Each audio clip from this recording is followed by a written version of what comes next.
नमस्कार मित्रों, एक बार फिर से हम लेकर आ चुके हैं तेरी मेरी प्रेम कहानी का एक नया भाग 11।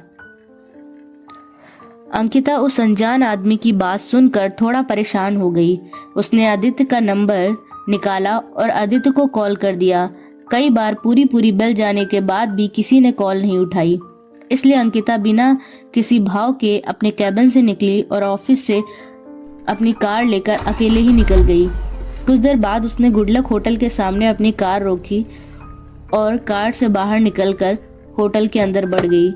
वह रिसेप्शन के पास आई और वहां पर बैठे आदमी को अपने फोन की स्क्रीन दिखाकर कहा, यह आदमी किस रूम में है? मुझे उस रूम की डुप्लीकेट की चाहिए।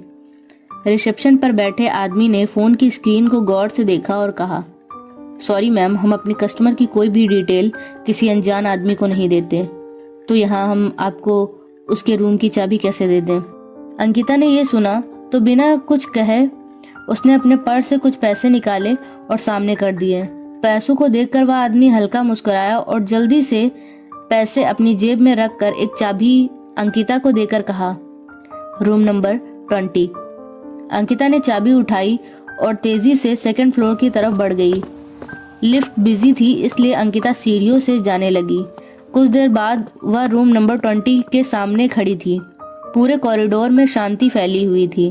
तभी अंकिता को सैंडल के कट कट की आवाज सुनाई दी।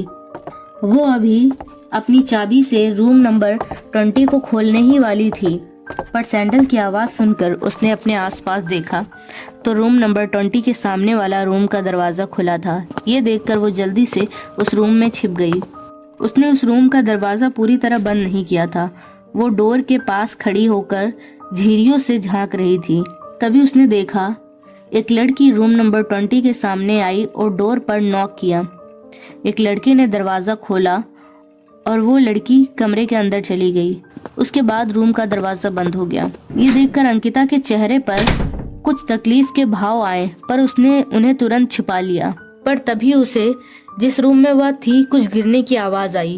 उसने पलट कर देखा तो सामने एक 26-27 साल का लड़का सिर्फ टॉवल लपेटे खड़ा था। ये देख अंकिता की हल्की सी चीख निकली और वह तुरंत पलट गई। पर तभी उस लड़के की आवाज अंकिता के कानों में पड़ी, तुम कौन हो? क्या तुम्हें उन्होंने भेजा है? ये सुन अंकिता ने जल्दी से कमरे का दरवाजा खोला और बाहर निकल गई। रूम में खड़ा लड़का कुछ समझ ही नहीं पाया। ये कोई और नहीं, बिट्टू था। बिट्टू बाथरूम की सफाई कर रहा था, पर शावर के हैंडल को पोंछते समय जाने कैसे हैंडल जाम हो गया और शावर से पानी गिरने लगा।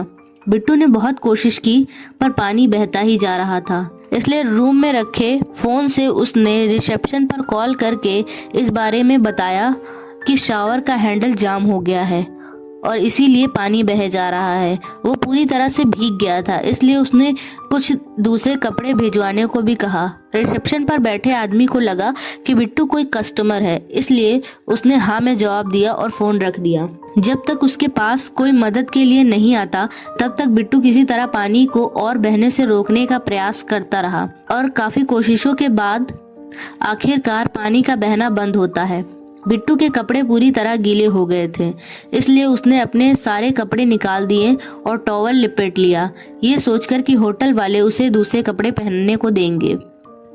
अंकिता रूम से बाहर निकलकर सामने वाले रूम का दरवाजा की से खोलती है और सामने का नज़ारा देखकर आज पहली बार उसके चेहरे पर गुस्से के भाव आ जाते हैं। सामने एक लड़का एक लड़की को पैशनेटली किस कर रहा था। उसने अपनी शर्ट नहीं पहनी थी। जब उन दोनों लड़का लड़की ने कुछ आवाज सुनी तो दरवाजे की तरफ देखा और सामने अंकिता को देखकर वो लड़का झट से उस लड़की से दूर हो गया और जल्दी से अंकिता की तरफ बढ़ते हुए बोला, अंकिता देखो, तुम जैसा समझ रही हो वैसा कुछ नहीं है। वो ये लड़की जबरदस्ती मेरे कमरे में घुस आई और फिर इसके आगे वो लड़का कुछ भी कहता, इससे पहले ही अंकिता ने एक जोरदार थप्पड़ उस लड़के के गाल पे जड़ के कहा, बेहतर होगा कि आज के बाद तुम मेरी नजरों के सामने ना आओ, वरना तुम्हें इस तरह बर्बाद करूंगी कि तुम्हारा वजूद भी इस दुनिया से गायब हो जाएगा। ये बोलकर वह गुस्से से कॉरिडोर से चली आती है। वो लड़का बस देखता ही रह गया। उधर अंकिता के जाने के बाद एक लड़का कुछ कपड़े लेकर रूम नंबर 20 के सामने वाले रूम के डोर पर नॉक करता है। बिट्टू थोड़ा सा डोर खोल कर पूछता है, कपड़े? सामने खड़ा लड़का हाँ में मुंडी हिलाता है। बिट्टू झट से उसके हाथों से थैला ले लेता है। कुछ देर बाद वह कपड़े पहनकर बाहर आता है। कपड़े देने आया लड़का जा चुका था। बिट्टू सीधा मैनेजर के पास जाता है और इन सब के बारे में बताता है। इस पर मैनेजर बिट्टू पर ही इल्जाम लगाता है कि बिट्टू ने ही शावर का हैंडल खराब कर दिया होगा और अब झूठ बोल रहा है। बिट्टू उसे ज्यादा बहस नहीं कर सकता था, इसलिए शांत रहा। इसी शांति का मैनेजर ने फायदा उठाया और कहा, तुम्हारी सैलरी से इसके पैसे काटे जाएंगे।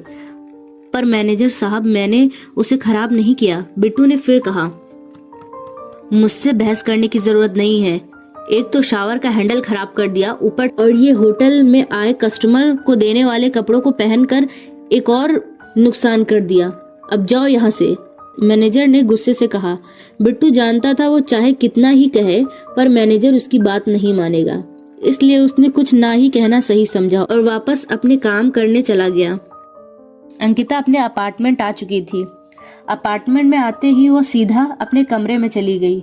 आज ना उसने डॉली को पानी लाने को कहा और ना ही कॉफी बनाने को। शाम हो चुकी थी।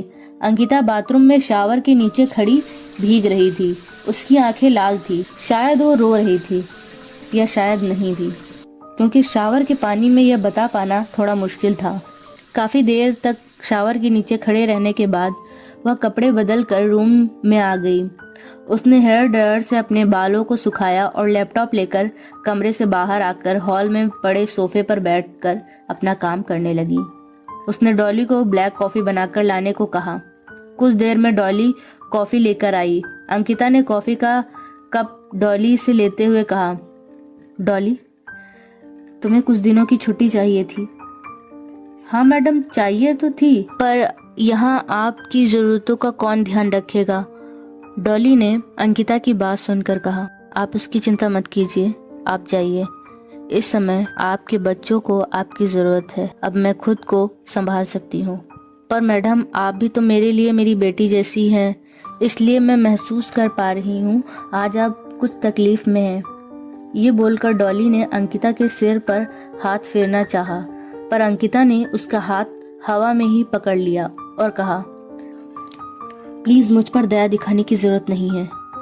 मैं अपना ख्याल खुद रख सकती हूँ और कुछ दिनों के लिए मुझे शांति चाहिए, इसलिए प्लीज आप यहाँ से जाइए।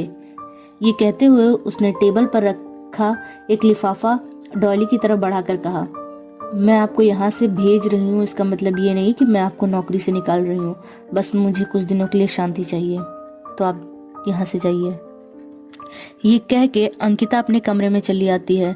डॉली अंकिता को देखकर मन ही मन भगवान से प्रार्थना करते हुए कहती है, प्लीज गॉड, इस बच्ची की तकलीफ को कम करो, इसे भी हंसने मुस्कुराने की कोई वजह दो, इसकी जिंदगी भी प्यार से भर दो, प्लीज गॉड।